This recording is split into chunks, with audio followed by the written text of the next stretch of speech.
So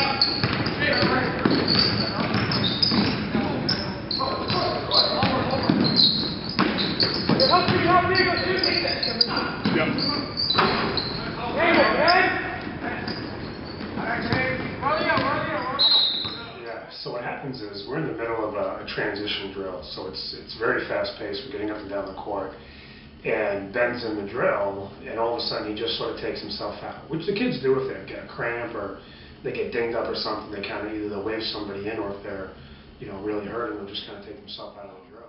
Practice is kind of going normal. We were in the middle, I think it was a scrimmage, and we got a rebound and push it up front, and I can kind of just remember looking back and seeing Ben kind of clutching his chest and walking off to the side. So I was kind of the last one down the floor, everyone was kind of in front of me, and Ben was up at half court toward like the side of the bleachers, and all of a sudden I saw him grab his chest, and I thought because he had broken his sternum before, so I wasn't sure, maybe he got elbowed or something. And he walked up and he grabbed his chest, and then he sat down and kind of got on a knee, and then he just lied down.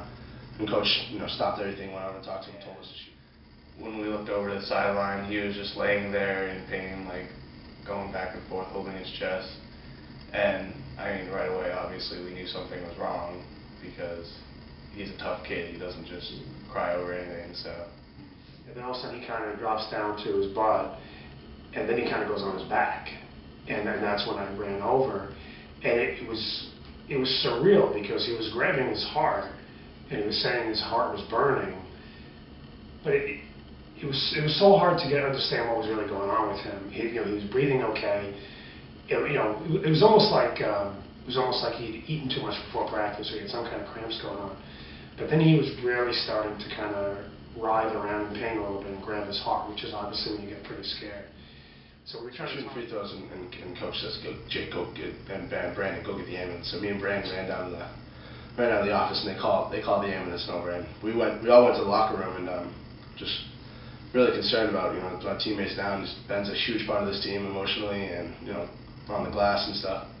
And we were praying that it wasn't going to be anything bad. And he was on the ground for a really long time, and I think we were all in the locker room, and we didn't know what happened, obviously, but we kind of had the feeling that something was wrong. And it was kind of just like I don't know, it was kind of a messed up day for us, because I can remember watching the ambulance leave and just thinking, that's one of my brothers, that's one of my teammates, one of my real good friends. And it's not going to be easy aside from basketball, it's not going to be easy for him, to get back into the swing of things, and so we really had to be there for him, and I think we were. We were just scrimmaging, and I was just running along the sidelines, and I started just this huge chest pain right on my left side of my chest. So I kind of took myself up to the side thinking it would just go away real quick, and it just kept intensifying and get worse and worse, so I laid down, and it just kept coming, and it became seizure-like. And I just kept having these episodes throughout the whole rest of the night. I was took into the St. Joe's Hospital, and in Nashua, they ran a bunch of tests. I had another 2 hours of seizures non-stop. And then I was transferred to Boston to the Children's Center down there to run some further tests, and they couldn't find anything either. And at that time, the seizures kind of died down. I only had about 2 every hour, which was like, it seems bad, but it was a huge break for me, like physically and emotionally, because it was just so draining. And then for the last week, I've been having seizures at night, still just kind of these attacks with my heart, just like burning. But they just have no idea, so I guess it's just kind of really curious to what I actually have. Well, what happens is I stay at St. Joe's until his mom comes down and tells me they're going to admit him. They want to run more tests. So I go in and try to talk to him a little bit, let him know we're thinking about him, and I go home.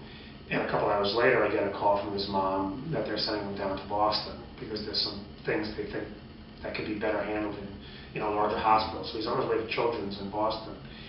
And I think when you hear that, I think when you hear somebody leaving a hospital and going to a more specialized, bigger, more sophisticated hospital, it doesn't sound like a good thing. That doesn't sound like good news. So a very long night until I got up in the morning and got a text from his mom that everything was checking out. They still didn't know what was going on. I was trying to do some work, and my cell phone goes off, and it's a text from Ben. And what he wrote was, "Don't give away my spot." And I'm reading the text going, I was really scared the night before. I thought it might not be good. And now at 1 o'clock or 2 o'clock, I get this text message from a kid who I'm pictured is connected to a bunch of tubes and wires, and he's telling me don't give away his spot. So I wrote back to him and I said, I'm trying to make fun, have some fun with him, and said, nobody can replace you. And then, a little while later, he sent a text and said, Coach, I should be at the game tonight. And again, it just doesn't seem possible. So we're going through our pregame, we're in the locker room. Obviously, he's not here, and I'm not expecting him. Pregame warm-ups are done. We're sitting down on the bench getting ready for, starting lineups to get introduced. And he comes walking across half court. And being a New Yorker and being a Knicks fan, the first thing I'm thinking about is Willis Reed coming out of the tunnel at the Garden in 72 or 73, limping, dragging his leg, and of course the Knicks are all inspired and they win an NBA championship. It wasn't quite that, but that was, I almost started laughing going, this is so bizarre that 24 hours earlier he was laying in midcourt, not knowing what was going on, and now he's walking into our huddle. Huge lift for the kids and a huge sigh of relief. We knew, even if he didn't play again this year, we knew he was back and he was going to be okay. So it was pretty cool. It was an immediate emotional boost for us, and we all went game a hug, game a high five, dapped him up, whatever. And just from that, you could tell, we were back as a team, and then we rolled halls. It's great just to know that I have the support of all my teammates. I have some of my best friends ever on this team. Sean McKenna's probably been my best friend for the 4 years of this high school. He came and visited me at the hospital and just given me all his support, and that's huge for me because I really needed that to see him in the hospital. It was great. It was kind of a pick me up and let me know that I'm going to get through it, because I was definitely scared out of my mind and just laying in that bed. So just to see some of my teammates, and have everyone in the stands cheering, know that they had my back was meant a lot to me. There was no actual diagnosis. They had their biggest thing was ruling things out. They couldn't tell me what it was, but they knocked off things. That was how they were going to diagnose me. And they knocked off all the heart issues and everything related to the heart, which was great. And they couldn't tell me anything further than that. I mean, they have no idea what it was.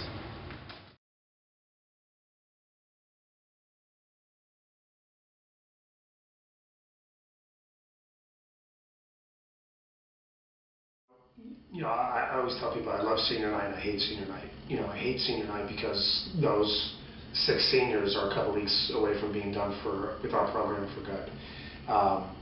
What's remarkable about this group of seniors is no matter how this season ends, they're looking at being really, I think, one of the great senior classes in the history of Souhegan basketball.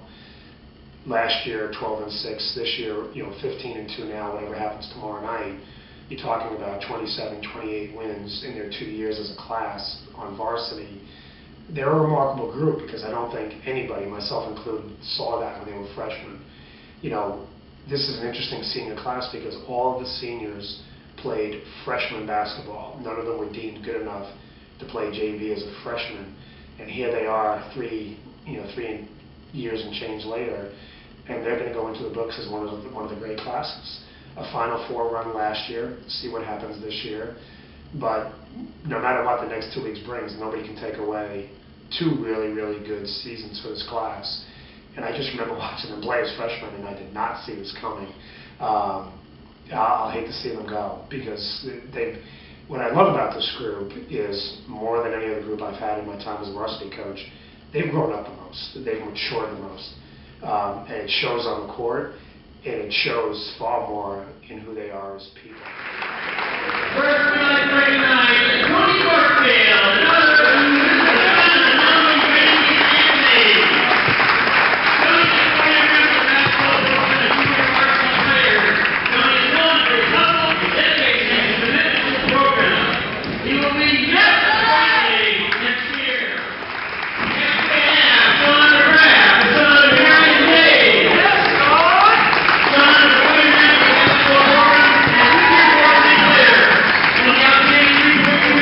Year.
coming out to senior night, it wasn't like most people are usually a little off because they're like, wow, this is the end of my high school career here. You know, we've had such a great time. But it was more like, for me, it was like, you just want to have fun. Like, this is one of the best times of your life, and so you don't want to look back and leave anything on the court. So we didn't do that. We just went out and had fun, got a W, and time at Souhegan has just been awesome. You know, we've had a lot of community because the coaches and the players, we've all stayed there. We've worked our way up through the levels, and we've had great success. Definitely after last year, you know, making it to the Final Four, I think that once you make it there, it's kind of like expected to get there. You know, now we're not like last year. We're kind of hoping for a Final Four. This year, we're like we want a championship. It's not just like a Final Four isn't enough. But I think we knew coming into the season, looking at our schedule, that we had some tough games, and we knew that we had some easy, some not so tough games. But I think that definitely they knew what we were going to do, and we went out and did it. You know, I think the key actually is trying to stay as consistent and do the things you've done well all year, try to tweak the things that maybe you can be better at. But not, you know, a lot of coaches talk about shortening the rotation, and we'll probably do some of that. I think maybe one of the mistakes I made last year at UNH was doing too much of that. You know, really trying to ride your horses too much, and guys are, you know, winded or just beaten in the fourth quarter. You know, I think we're not going to vary a lot from who we are. You know, we'll press some, we'll trap some, we'll run some. Our rotation will stay pretty consistent. We play 9 or 10 guys most nights. I think the most valuable lesson I learned at UNH was I coached that game instead of coaching my team, and I think this year I'll coach my team.